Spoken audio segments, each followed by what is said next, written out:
Assalamu alaikum wa rahmatullahi wa barakatuh. Bismillahir Rahmanir Rahim.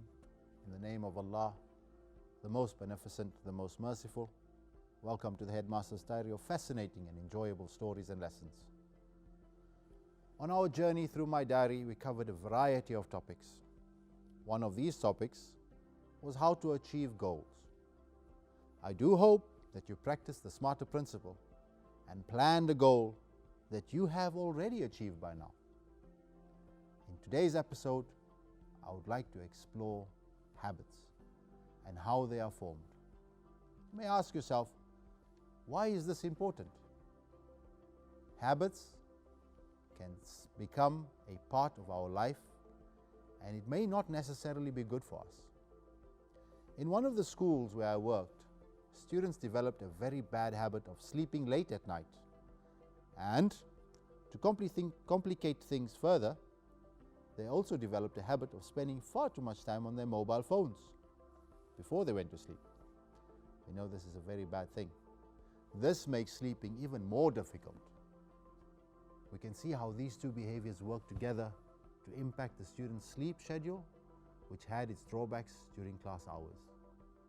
Habits are different to routines. When you develop a habit, they may not be that easy to get rid of. Unlike a routine, a habit is something you usually do automatically, which is why if you don't check it, it can become very dangerous for you. We should be very careful as to which behavior we allow to become a habit in our life. Now, research has shown that it takes between 21 days to form a habit. But this is, of course, dependent on the individual, and it can take longer or a shorter period of time.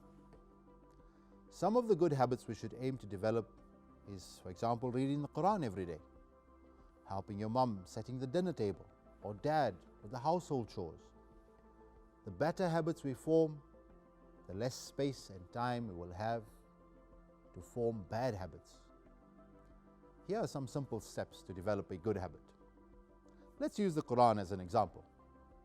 The first thing we need to do is to make a solid decision. Tell yourself that I commit 100% to reading the Quran 10 minutes after Fajr every day. Never allow an exception. Don't make excuses. You don't need something to come in between you and the forming stages of this habit. Tell others that you are going to begin practicing a particular behavior. When people know, it is amazing how much more disciplined and determined you will become when you know that other people are watching you to see if you have the willpower to follow through. Visualize yourself. See it in your mind, performing this behavior in a particular way, in a particular situation. The more often you visualize and imagine yourself acting as if you already had the new habit, the better it will be for you.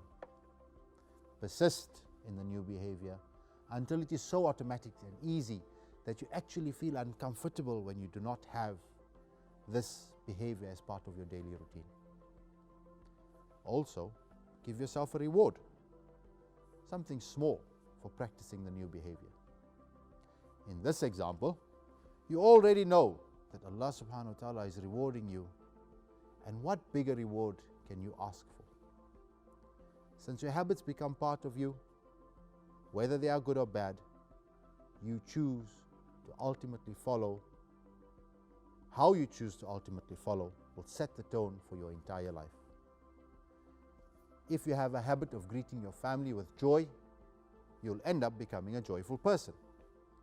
And if you have developed the habit of reading Quran every morning, you will not feel satisfied until you have read your Quran in the morning. Set yourself up to live a happy and spiritual life by choosing to develop good habits. May Allah change our lives for the better, and may He continue to bless you and your family and grant us, the Muslim Ummah, Jannatul Firdaus. Ameen Ya Rabbil Alameen. Assalamu alaikum wa rahmatullahi wa barakatuh.